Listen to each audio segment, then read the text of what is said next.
NU sebagai manhaj sosiologi dan antropologi dalam konteks keindonesiaan. NU tidak sekedar manhaj diniyah akan tetapi NU adalah manhaj sosiologi dan antropologi, Gus Muwafiq. Dalam perspektif filsafat Michael Foucault yang terkonfirmasi secara metode epistemis bahwa telah terjadi keberlangsungan pengetahuan dan ilmu terjadi secara utuh dan benar dari arhe yang terkonfirmasi secara hermeneutik dalam hal ini. Konfirmatif secara lapisan pengetahuan, arhe, ternegasikan melalui ideologi, historiografis, narasi dan real life. Proses tersebut berjalan terus-menerus, tidak ada patahan epistemologis. Kalau merunut istilah minhaj atau manhaj dapat didefinisikan sebagai jalan yang terang dan jelas dalam ranah sosiologis. NU dapat memetakan konsep komunikatif yang didasarkan pada 5 prinsip yaitu 1.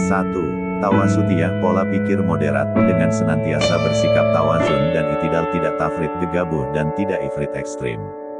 2. Tasamuhiyah, toleransi, bentuk komunikasi dan sikap yang elegan dalam menyikapi perbedaan agama, suku dan ras. 3. Islahiyah, reformatif, dengan cara jalan damai dalam merubah tatanan nilai untuk kemajuan.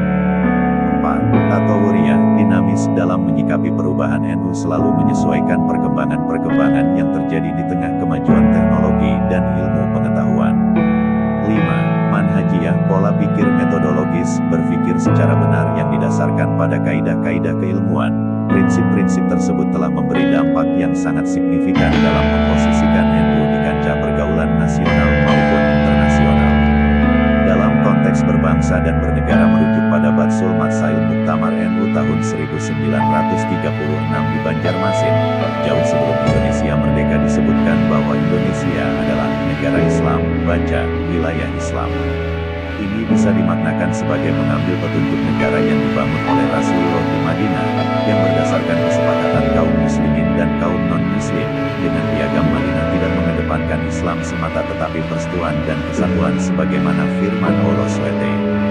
Tidaklah kami mengutusmu melainkan untuk menjadi rahmat bagi sekalian alam. VS Al-Anbiya 21:107.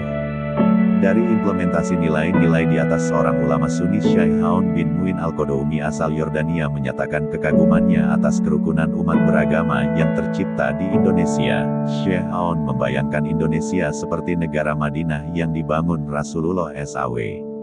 Saya membayangkan Indonesia itu sebagai negara Madinah yang dibina Rasulullah, hidup dalam kebersamaan dan toleransi. Dalam konteks ideologis, NU itu sudah memenuhi syarat secara epistemis karena tidak ada mata rantai yang terputus atau hilang dalam pengetahuan NU. Mata rantai dalam hal ini sanadnya. Sanad keilmuannya dari muasis NU sampai kepada Rasulullah.